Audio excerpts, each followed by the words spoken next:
नमस्कार दोस्तों। आज हम बात करने वाले हैं कनाडा वीज़ा आवेदन प्रक्रिया के बारे में।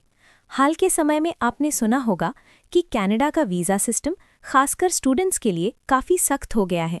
लेकिन इसका मतलब ये नहीं है कि अब वीज़ा मिलना नामुमकिन है। अगर आपकी उम्र 40 साल से कम है, आपके पास भारत में अच्छी फाइनेंशियल स्थिति है और नौकरी, बिजनेस या पढ़ाई से जुड़े मजबूत संबंध हैं, तो आप अब भी कनाडा वीज़ा के लिए योग्य हो सकते हैं।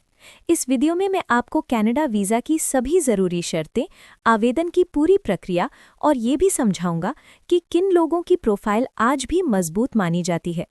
नंबर 1, कौन लोग अब भी एलिजिबल माने जाते हैं? Under 40 profile.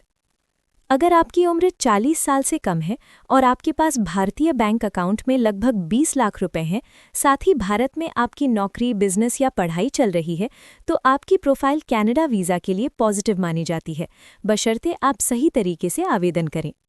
नंबर 1, उम्र 40 साल से कम होना। 40 साल से कम उम्र के आवेदकों को कनाडा सरकार कम रिस्क मानती है। इसका कारण ये है कि ऐसे लोग आमतौर पर काम, परिवार या करियर से जुड़े होते हैं। इमिग्रेशन ऑफिसर को भरोसा रहता है कि वे नियमों का पालन करेंगे। इससे वीज़ा अप्रूवल की संभावना बढ़ जाती है। नंबर 2, 20 लाख रुपए का फंड यानी प्रूफ ऑफ फंड्स। 20 लाख रुपए का बैलेंस ये दिखाता है कि आप आर्थिक रूप से मजबूत हैं। इससे ये साबित होता है कि आप कनाडा में अपने खर्च खुद उठा सकते हैं। फंड का सोर्स साफ और वैध होना बहुत ज़रूरी है। मजबूत फाइनेंशियल प्रोफाइल वीज़ा का सबसे बड़ा प्लस पॉइंट होता है। नंबर 3, भारत में नौकरी, बिजनेस या पढ़ाई। भारत में नौकरी या बिजनेस होना आपकी स्ट्रॉन्ग टाइज टू इंडिया दिखाता है। छात्र होने पर आपकी पढ़ाई का प्रमाण ये दर्शाता है कि आप वापस लौटेंगे। यही इमिग्रेशन ऑफिसर को भरोसा देता है कि आप ओवरस्टे नहीं करेंगे। यही कारण है कि ये पॉइंट बहुत अहम माना जाता है। नंबर 4, वीज़ा की सभी ज़रूरी आवश्यकताओं की जानकारी। इस वीडियो में हम हर ज़रूरी दस्तावेज़ को विस्तार से समझेंगे। पासपोर्ट, फंड, ट्रैवल प्लान और अन्य शर्तों पर चर्चा करेंगे, ताकि आप कोई भी गलती ना करें। सही जानकारी से वीज़ा रिजेक्शन से बचा जा सकता है। नंबर 5, आवेदन प्रक्रिया यानी अप्लाई प्रोसेस। मैं आपको स्टेप बाय स्टेप बताऊंगा कि ऑनलाइन आवेदन कैसे करना है, कहाँ फॉर्म भरना है और कौन से डॉक्यूमेंट अपलोड करने हैं। वीज़ा फीस और बायोमेट्रिक्स की पूरी जानकारी मिलेगी, ताकि आप खुद से सही तरीके से आवेदन कर सकें।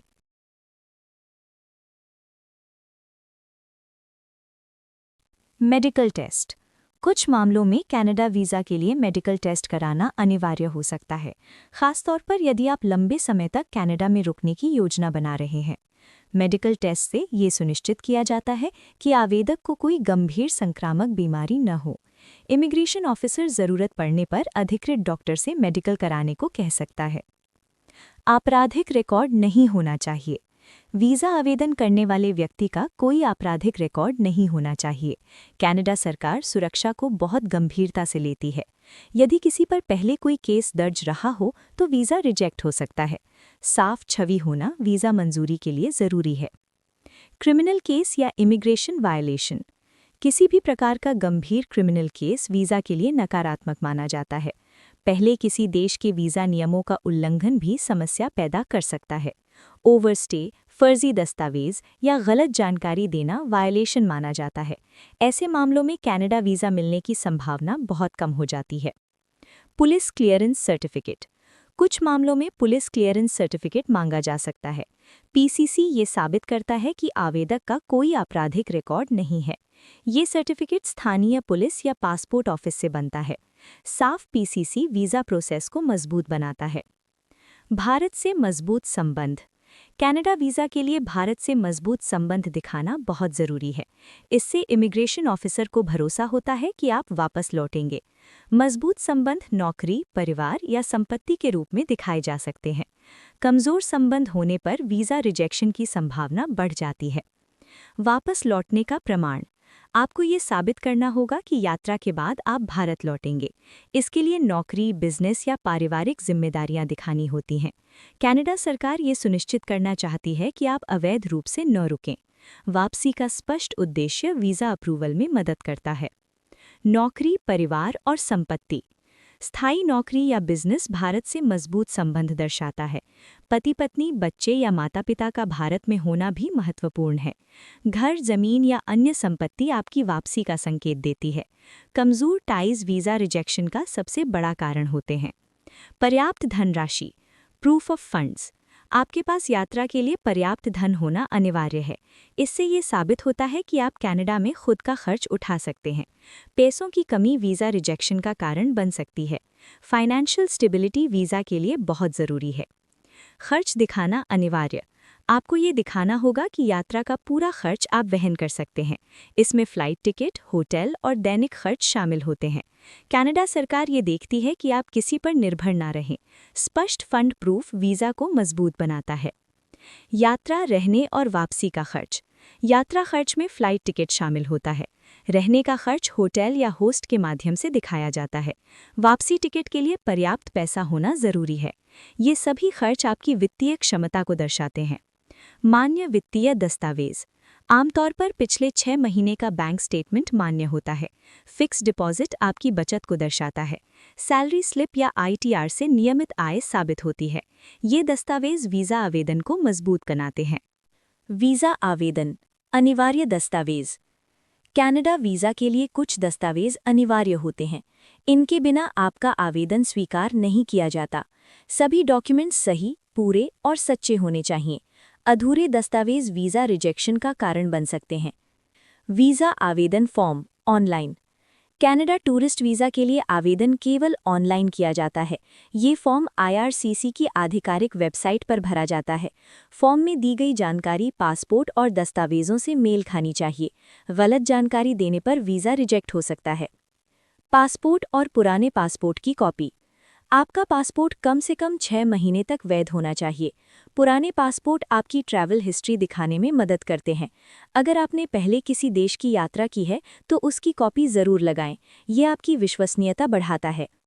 Passport size photo. फ़ोटो हाल ही की और स्पष्ट होनी चाहिए। फ़ोटो कनाडा वीज़ा के निर्धारित साइज़ और नियमों के अनुसार होनी चाहिए। गलत साइज़ या पुरानी फ़ोटो से आवेदन रिजेक्ट हो सकता है, इसलिए फ़ोटो नियमों का ध्यान रखें। बैंक स्टेटमेंट या फंड प्रूफ। आपको ये दिखाना होता है कि आपके पास पर्याप्त पैसा है। आमतौर पर पिछले 6 महीनों का बैंक स्टेटमेंट मांगा जाता है। इससे ये साबित होता है कि आप यात्रा का खर्च खुद उठा सकते हैं। कम फंड वीज़ा रिजेक्शन का बड़ा कारण होता है।